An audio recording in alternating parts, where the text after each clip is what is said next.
Hi, I still live here, and we're back to end this series once and for probably all. Oh god, that sounds so serious. Nah, today we're concluding with our series on the Arkham games by covering Batman Arkham Knight. Before I get into it, I just wanted to thank you guys. This has been an incredible series, and your support has been great. We're going to be doing a lot more videos like this, so thank you. Alright, let's begin. So, as always, I need to preface this video by saying that I am representing my opinions. They're not necessarily the correct ones, but we can have a conversation about it. That's what the comments are for, right? Just don't get up in arms if you disagree with something I say. We can disagree with each other and still be besties, okay? If you haven't played this game before, we're spoiling everything. So, go play it, like, right now. Go do it.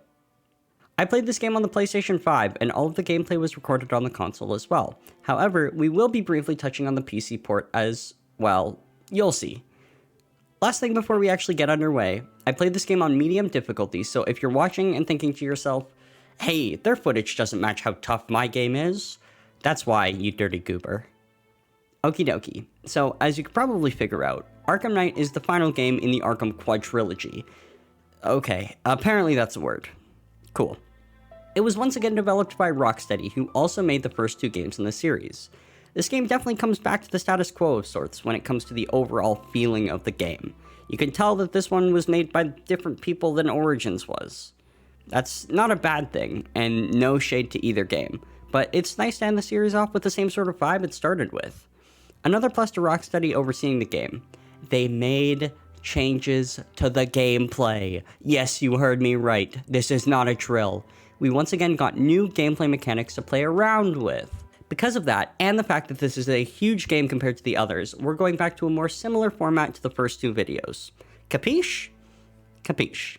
So grab your blankie, get some snacks, stop by the bathroom, and get those damn Baby Yoda plushies together. Please, for crying out loud. And enjoy our full retrospective of Batman Arkham Knight. So, we made it, huh? The last story synopsis of the series. I promise I'm not crying, you are. This game begins with one simple statement from Gordon. This is how Batman dies. Chilling. We're immediately taken to a close-up of the still deceased Joker, who is being cremated. We move from the Joker to a first-person perspective of a cop inside of a diner. He's ordering his usual when all of a sudden a civilian approaches him to alert of another customer smoking in the corner booth. The officer walks over to the customer to talk to him. The customer turns around to reveal a hideous, demonic creature who starts attacking the officer. In the midst of the scuffle, he turns to see that everyone else in the building has been turned into the same monsters. He's jumped on by another beast, and he tries to shoot it, with no luck. We then cut to a news station, reporting on the incident. It is revealed that the whole thing was a terrorist attack from Scarecrow, who is back and looking for vengeance from Arkham Asylum. The villain hacks communications in Gotham and tells the public that the incident at the diner was only the beginning, and he will continue to use his toxin on the city to assert his will. The citizens of the city evacuate, almost overnight, leaving only the most cruel and disgusting criminals to run rampant throughout. Batman and Commissioner Gordon meet together to game plan on how to keep the city safe during this uncertain time. As Batman arrives, Gordon is just finishing up a call with Barbara, aka Oracle, who tells him that she's evacuated the city safely. Gordon has no leads on Scarecrow, so Batman heads off to try and find a few himself. But first, he calls Oracle, who reveals that she lied to Gordon about evacuating the city, and she's still posted up at the clock tower, which is her hideout. She gives him a lead that Poison Ivy is being held somewhere in Chinatown, and he tracks her location. Scarecrow releases some of his fear toxin into her cell, and Batman finds out that Ivy has immunity, unlike her unfortunate guard. She exits the cell and fills Batman in on what she knows. Apparently, Scarecrow had called a meeting with all of the supervillains in Gotham City in an attempt to form an alliance of sorts to take out Batman and take control. Ivy wasn't willing to work with him, and as a result, he took her against her will. Batman takes Ivy into his custody, but as he's leaving the safe house, some tanks of the privatized military force that seem to be working with Scarecrow attack the two, leaving Batman to defend them with his new Batmobile, equipped with a ton of firepower. After destroying the unmanned vehicles, Batman takes Ivy to the GCPD lockup to stop her from causing any more trouble. After he's finished with Ivy, Batman heads to the clock tower to meet with Oracle and figure out where Scarecrow is making his fear toxin. He manages to triangulate a signal to Ace Chemicals, and he heads off. He makes it to the bridge leading to the Ace facility, where Gordon and a few of his men are already set up. There, he's met by an armored figure in a helicopter, who expresses a serious and intense desire to kill Batman. He's called off by Scarecrow, however, as it turns out the two are working together. Batman quietly infiltrates the facility, finding it overrun with Scarecrow's militia. After some digging, Oracle finds out that the armored figure Batman had encountered earlier is the leader of the militia, and the mysterious figure goes by the name Arkham Knight. Batman begins to take out groups of the militia and finds that there are a few captured employees of Ace Chemicals still on the island.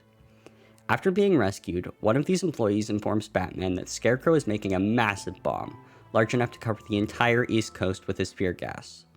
As Batman goes to get the last employee off of the island, he's confronted once more by the Arkham Knight, who reveals that he knows a great deal about Batman, such as the weak spots in his suit.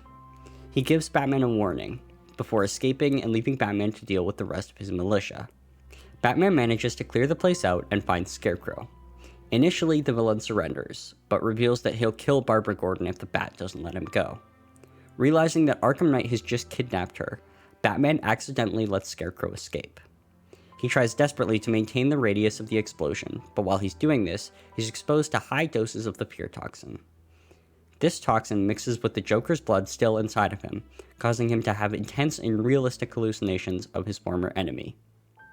Batman is able to escape the facility in time, just as the blast finally goes off. He's successful in reducing the radius with the blast being contained to the facility, and none of the toxin escaping. Batman then meets again with the Commissioner, revealing the news that Barbara was taken. The two head back to the clock tower and find that Scarecrow was in fact telling the truth, and Barbara was gone. Batman reveals to Jim that they had been working together for years, and Gordon begins to blame Batman, asking himself why he'd ever trusted him. Gordon leaves, and Batman gets word of a crash of one of the Arkham Knight's vehicles. Going to investigate, he figures out that it was in fact the vehicle carrying Barbara. He reconstructs the crash, and finds a flashcard that she hid before she was taken away. He asks Lucius Fox to decrypt the chip for him, and it leads him to an underground tunnel. Here, he's ambushed by the Arkham Knight. The Knight subdues Batman, and once again proves that he has deep knowledge of the Caped Crusader by shooting Batman directly in one of his suit's weak spots. He proceeds to leave, but not before warning the Bat once again that he will kill him before the night is through. Running out of options, Batman tracks down one of the Arkham Knight's men, using the Batmobile to get answers from the mercenary about the location of his boss. The crook reveals that the Knight had recently visited the Penguin's hideout, and Batman heads to meet up with Nightwing, who had come back to Gotham after word of Barbara's capture had gotten out. The two take out the Penguin and his men, and manage to successfully interrogate the foul villain for answers. Penguin tells the twosome that Scarecrow and the Arkham Knight had gone to meet with wealthy businessman Simon Stagg on his airship. Batman and Nightwing split up, with Nightwing looking to shut down Penguin's weapon caches around the city, and Batman headed to the airship. Batman infiltrates the blimp and finds Stagg, locked up and bloodied. The CEO tells Batman that he had been working with Scarecrow to develop a device called the Cloudburst, but Stagg inhales some fear toxin before he can inform our hero what it actually is. Batman continues through the ship to find Scarecrow, but he also inhales some fear toxin and is forced to fight countless Jokers within his mind. Scarecrow manages to escape with the Cloudburst, and immediately after, Batman learns that Barbara is being held in the same safe house that Poison Ivy was in earlier that night. He quickly heads back to the location and finds her by herself in a room behind bulletproof glass. Clearly affected by the fear toxin, she tries to shoot at Batman. When that doesn't work, she turns the gun on herself. Torn up and distraught, Batman informs Alfred of the tragedy and blames himself. Alfred tells Bruce that she would want him to continue on, and he reveals that he thinks the Cloudburst is some sort of gas dispersion machine. Not knowing how to find the machine, Batman decides to head back to the GCPD and try to form an alliance with Ivy. Hoping that her immunity will allow them to create some sort of antidote, he takes her to one of the oldest trees in Gotham, thinking that it will help her fight the toxin. He leaves her there to prep, and heads over to Vanessa Studios, one of the Bat family's current hideouts. See, Batman wasn't the only one infected with Joker's blood. There were 4 others that were also tainted with it, who, unfortunately, for one reason or another, did not get the cure, as their transfusions went unrecorded. To keep them and those around them safe, Batman decided to place them into quarantine within the studios. He has a cell for Johnny Charisma, a singer in Gotham who seems to have inherited the Joker's egomania, Christina Bell, who was a board member at Queen Industries and adopted the infatuation with Batman, as well as the Joker's sadistic disregard for killing. Albert King, who is a retired heavyweight boxer who seems to have taken some of the most physically violent tendencies from the Clown Prince. The fourth person, Henry Adams, is an old man who seems to be unaffected by the blood, and Batman thinks he can use Henry as the key to another cure. Getting back to the story, Batman heads into the studios to check on Robin and a potential cure. He doesn't inform his student about Barbara's death, however, as Batman doesn't want to distract from the task at hand. Since there hasn't been too much progress, Batman leaves in order to clear out some of the Arkham Knight's security forces through the city. Unfortunately, when he returns, he finds that the studio has been overrun by Harley Quinn and her men. He clears out the guards outside and finds Robin in a fight with more goons. The two clear the room and find that Johnny, Christina, and Albert have each been taken to separate parts of the building. After taking care of the infected, Batman heads back to the main area, but he experiences visions of the Joker beating and torturing Jason Todd, who was the second Robin. Feeling guilty for both his death as well as Barbara's as a direct result of his actions, or lack thereof, he and Robin make it back to the main cell area, where they unfortunately find each of the other patients dead in their cells. Henry reveals himself to be behind the murders, finally showing intense side effects from the Joker. He tells them that he took out the others to prove that he's the best Joker. However, looking at Batman, Henry realizes that he's not the best, and he never will be. He puts the gun to his temple and fires, putting an unfortunate end to a tragic sequence. Robin decides that they need to restrain Batman before Joker's blood starts to take over, as Batman would be unstoppable with any of Joker's personality traits. He tells Batman that he'll go after Scarecrow, while Batman rests safely in his cell. The Dark Knight has more flashbacks to Jason, and chooses to lock Robin in his cell instead, not wanting more blood on his hands. Batman heads back out to check up on Ivy, but as he gets to her, the cloudburst finally goes off, covering the entire city and all of its residents in pure toxin. The gas also disables the Batmobile as soon as the two come into contact, so Batman has to rely on other means of transport. Batman heads back to the airship to find a way to power up the Batmobile once again. He talks to Stag and finds a power cell that he's able to install into the vehicle. While Batman installs the power cell, he's exposed to even more toxin, and he begins hallucinating the Joker even more intensely. Batman heads over to another one of the ancient trees in Gotham, and he's successfully able to unblock its roots so that Ivy can use it as well to fight the toxin. After this, Batman is able to find and scan the cloudburst for weaknesses, disabling it and destroying the device. Batman calls Ivy to check in once again, but gets no response. He heads to the tree and finds her, on the brink of death, but successful in her attempt to clear the toxin. She dies in his arms, and her body disintegrates into the wind. Alfred calls Batman to tell him that Gordon has found Scarecrow, and plans to kill him as revenge for Barbara. Batman follows Gordon into an underground tunnel, but he's attacked by the Arkham Knight and his mega drill. While Batman escapes, the Batmobile is destroyed, leaving Batman to go the rest of the way on foot. He finds Gordon, tied up and alone, but before he can free the Commissioner, he's ambushed once again by the Arkham Knight, who finally reveals his identity, Jason Todd. Jason reveals that he's developed intense hatred for the Bat, feeling that his mentor had given up on him and left him for dead. The two fight, with Batman able to incapacitate Jason. He tries to appeal to his former protege, however, and both sides are unsure. Batman calls Alfred to tell him he's found Jason, but when he looks back, the Red Hood is gone. Batman goes to free Gordon, and they apologize to one another. Gordon tells Batman that Jason had revealed Bruce's identity, and Gordon briefly touches upon his memories, consoling a young Bruce Wayne the night his parents were murdered. The two head to the rooftop and find Scarecrow, and Jim suddenly moves his aim to Batman. Scarecrow reveals that Barbara had been alive the entire time, and her death had just been a toxin-induced hallucination.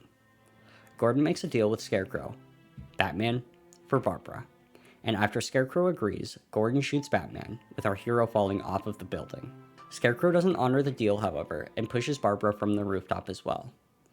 Surprise, surprise, Batman did not die from the gunshot, and he swoops down to save Barbara. He calls in his prototype Batmobile and takes her back to the GCPD for her safety. As he's leaving, he's ambushed by the militia, now under the control of Scarecrow since the Arkham Knight has gone AWOL. After dumpstering the tanks, he gets a call from Barbara, who tells him that someone had accessed Panessa Studios using Gordon's voice. He quickly heads back to find that Robin is gone, and Scarecrow sends him a message telling him to enter a nearby storage container if he wants to see Gordon and Robin alive again. He enters the container, once again inhaling a massive amount of fear toxin. He's forced to relive his parents' deaths for like the third time in the series. Sorry, let me get back to voiceover Brayden. Before he kills the Joker in his hallucination. He, Gordon, and Robin are transported to the now abandoned Arkham Asylum.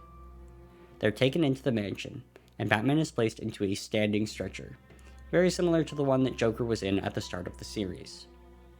Scarecrow forces Gordon to take off Batman's mask in front of a live news feed, and everyone finds out that Batman is in fact Bruce Wayne. Scarecrow injects Bruce with his strongest fear toxin yet, with the intention of breaking their only hope in front of the public. This just causes the Joker to fully come out within Bruce, taunting Scarecrow, and causing the villain to, quite frankly, lose his shit. Bruce is injected again, and we see an image of his mind. We see the Joker running rampant throughout a murderous spree, only to be met by Batman, and locked in his asylum cell, deep within Bruce's mind. We see Joker's biggest fear come to life, his fear of being forgotten, and we see the last remnants of the Clown Prince leave Bruce Wayne's mind for good. We're pushed back out to the real world, where Scarecrow continues to inject Bruce with incredible amounts of fear toxin, none of which seem to be affecting him. Scarecrow finally gets fed up, and pulls a gun to Bruce's forehead. Just as he's about to fire, though, Jason shows up, shooting the gun out of the villain's hand, as well as shooting the restraints around Bruce's arms. Bruce Wayne is able to overpower Scarecrow, and use his own toxin against him, making Scarecrow see a giant demonic bat in his place.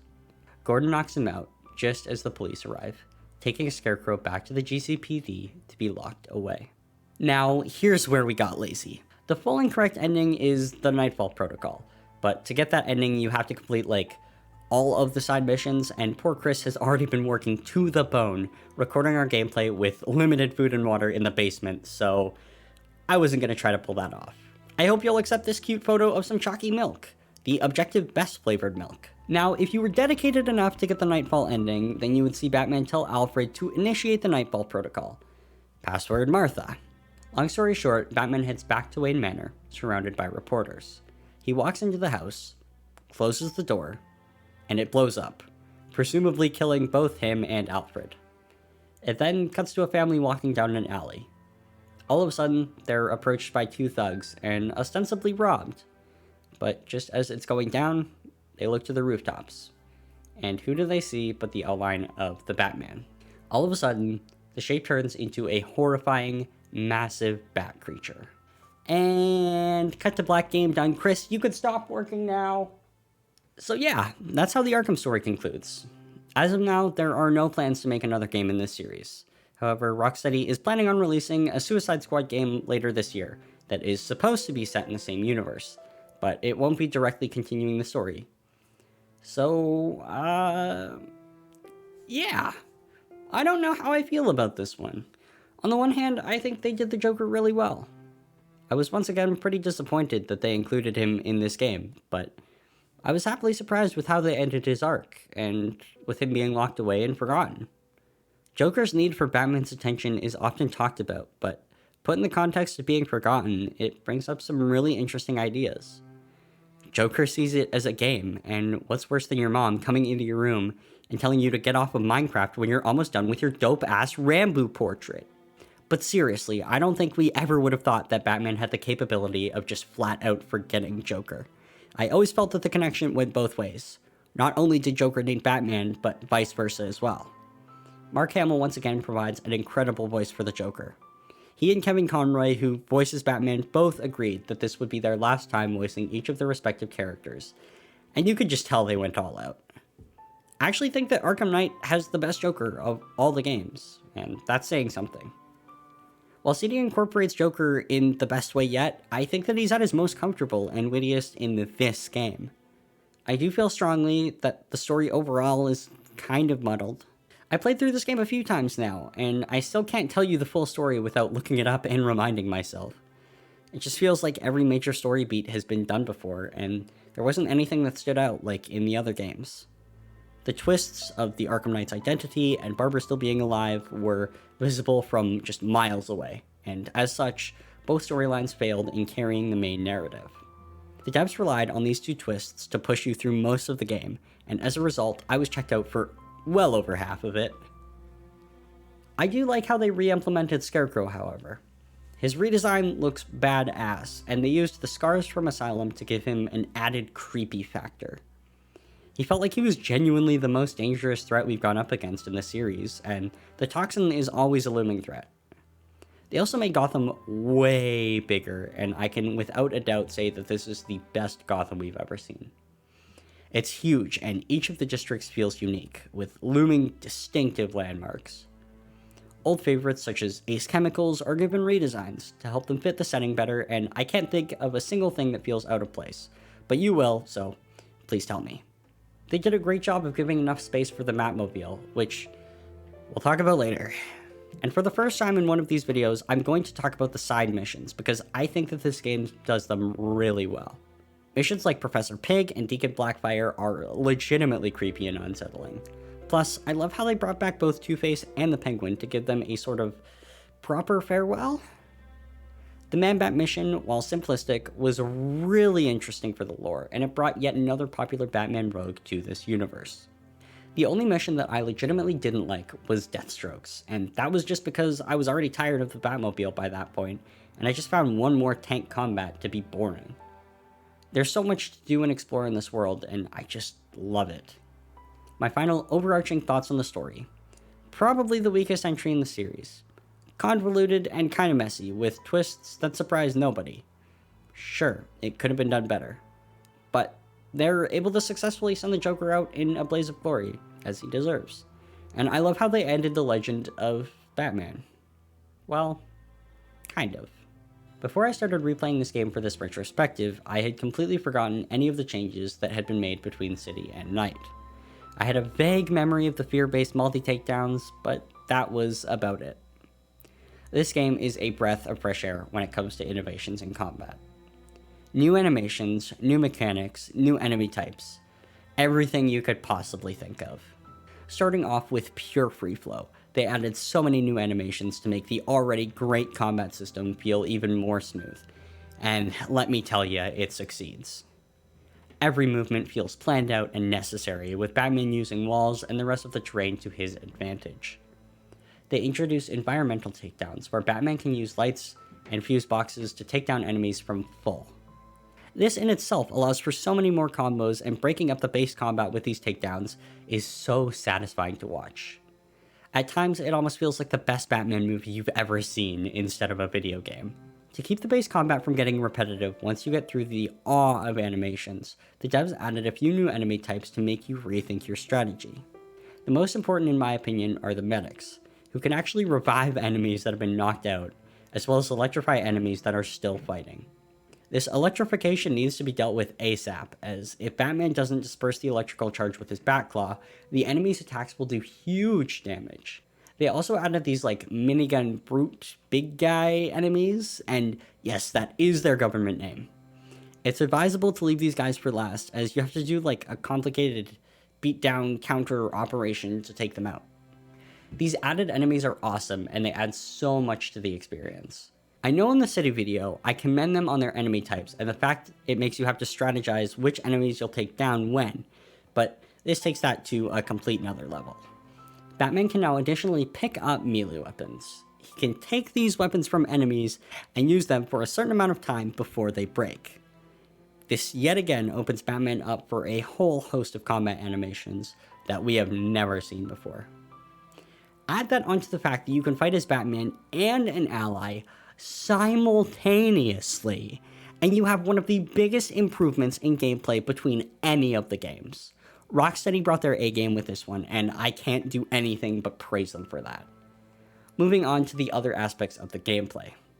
Stealth is still same old for the most part.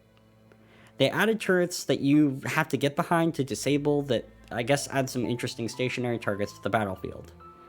You can now glide kick through windows, so that's cool, but It's very similar to the basics from before. I do have to give the team credit for making most of the stealth areas feel unique, with a higher emphasis on using grates and vantage points that aren't always the most obvious. They added this voice synthesizer gadget that allows you to command thugs to do certain things in order to separate them off easier. It's definitely an interesting idea, and I certainly got my fair share of use out of it, but they had to restrict how much the player can use it, otherwise it would be a literal cheat code for all of the stealth. So yes, there are some minor changes, but nothing that blows my mind and reinvigorates the experience.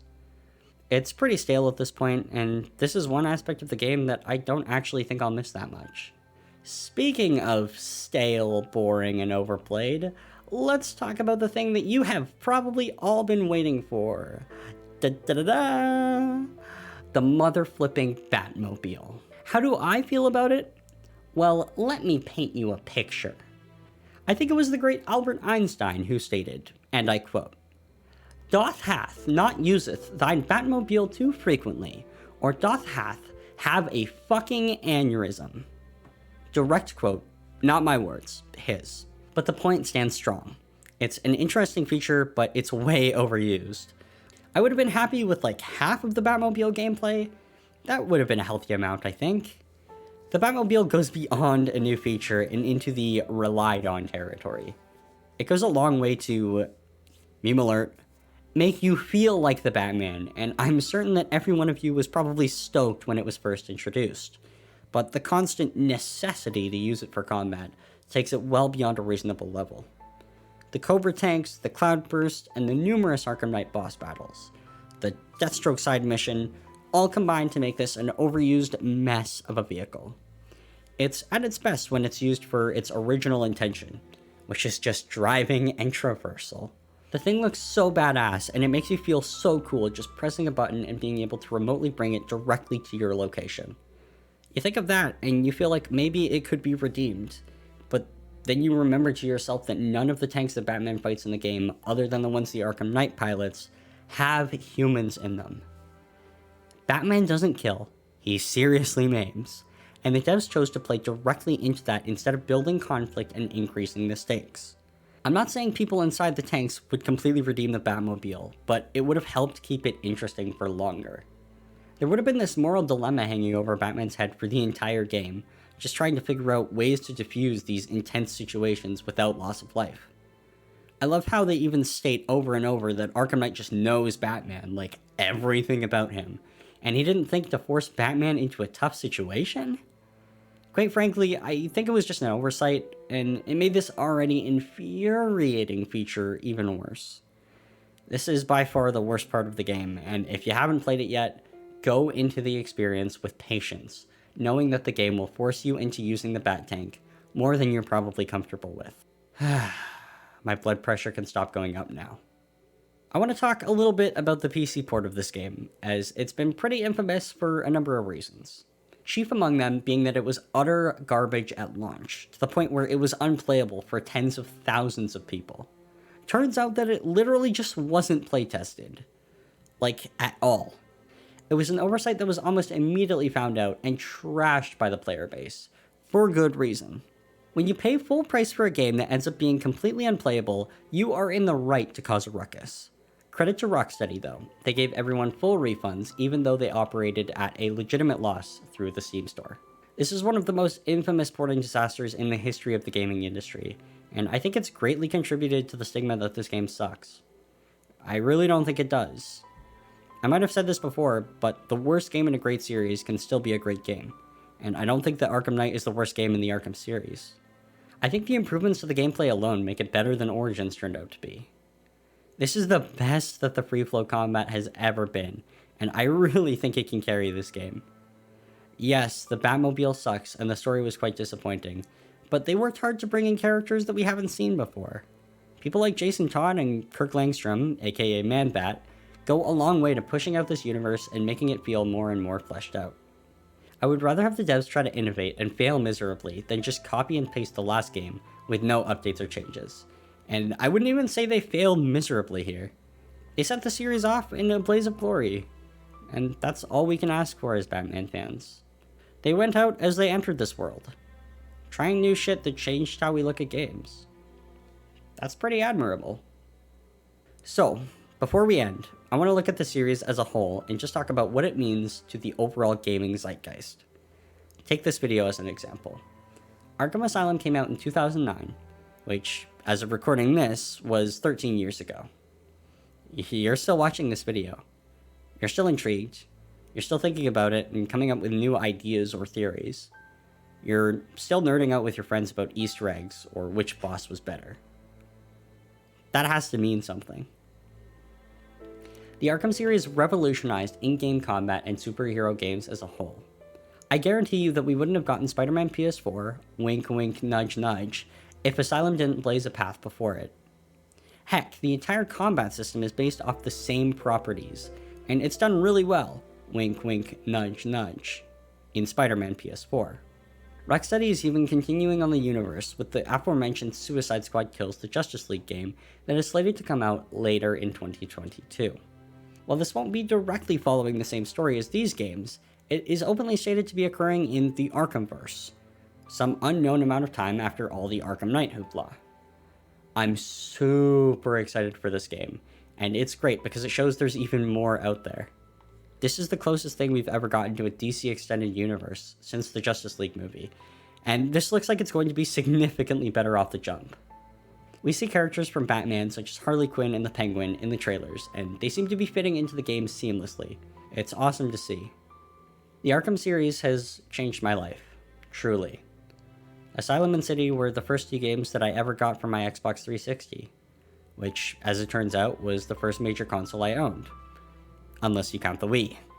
Before I'd even gotten my Xbox, I remember sitting and watching my uncle play through the Poison Ivy boss fight with the volume way too loud. I would just sit there for hours and hours and watch it like a movie. In a way, these games were my introduction to the gaming universe, and I'm so grateful for that. It warms my heart to see that these games still mean so much to other people, just as much as they mean to me. Genres like speedrunning are still keeping interest and viewership strong, and I'm so glad that new gamers that come along have a chance to be introduced to these games, just as I was when I was a kid.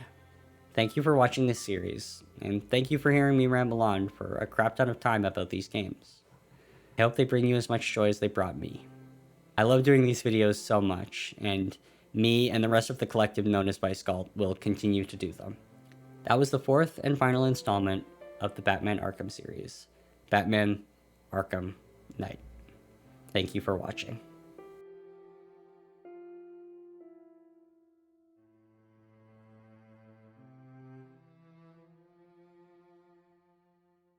I'm gonna need a freaking wonderful picture of Albert Einstein. I think there's one of him holding a banana that I wouldn't mind using. And you're gonna make it move around on like the screen with his banana, and it's gonna be like, you know, like he's saying it,